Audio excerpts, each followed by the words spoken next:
Hey guys, Justin here with Primrose Properties, and today I want to talk about how to sell a home as is when it needs some repairs. So let's go ahead and get into the video for today. I would love to share some information with you. So first off, if your house, you're wanting to sell your house as is, but it's in need of some repairs, the best thing, or not the best thing I should say, the easiest thing, a lot of times the simplest way, is just to get a cash offer for your property. So get someone to come in there and just buy it as it sits, as is, where is, no repairs, nothing.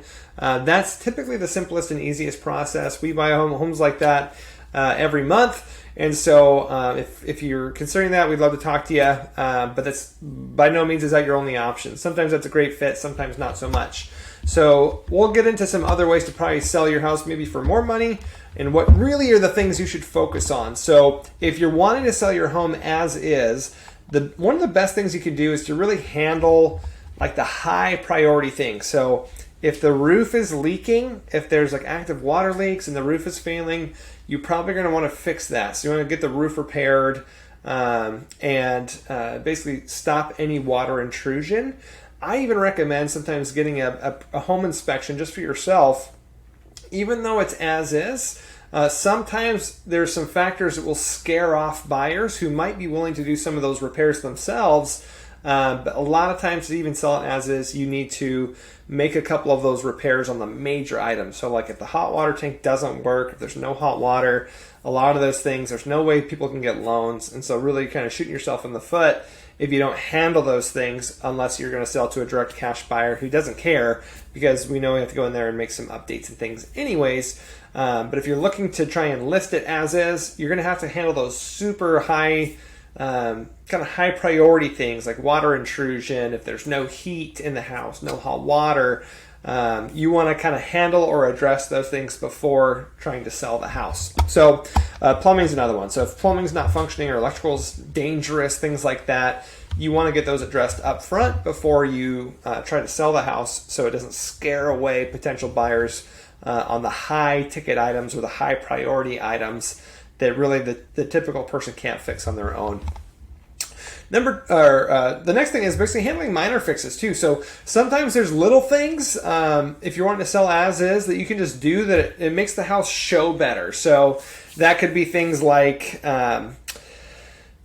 touch-up paint, little kitchen, if kitchen cabinet doors are loose or things, just taking a little bit of time to go in there and just kind of get some fresh eyes on the house and say, what can I do just to make this just show a little bit better? So people can buy as is and they're willing to take on some work themselves, but you want to just make it as presentable as possible, if that makes sense, so that it's not this overwhelming thing that will prevent someone from buying it. So minor fixes like that.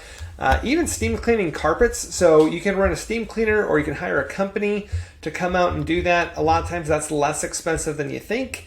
And that can really dress up carpet, make it look a lot nicer, smell a lot nicer a lot of times. Little things like that. So you don't need to go crazy, but handling really big ticket items that will prevent, or really scare people away, like a major roof leak, or if there's no hot water or plumbing's not working. Your average homeowner, even if they're wanting to spend some nights and weekends fixing it up, those will scare them away. And then minor fixes like paint touch-up, things like that. Just take some time to make the house as presentable as possible. And then the next thing is just being transparent and having open communication. So don't ever try to hide anything. So a lot of times if it's as is, you're just gonna say, hey, look, I don't have the funds, I don't have the time or energy, or I just don't want to. I don't want to fix it. So it's just as is. So being open and disclosing everything to a potential buyer is super helpful, because then they know what they're going to get into. And the last thing I think anybody wants to do is to get under contract and then have it fall out. Then get under contract to have a buyer lined up and then they fall out because there's stuff that we're not disclosing. So it's just kind of a major, could be a time waste for yourself and for your buyer. So just having open communication and being transparent on the true condition of the home.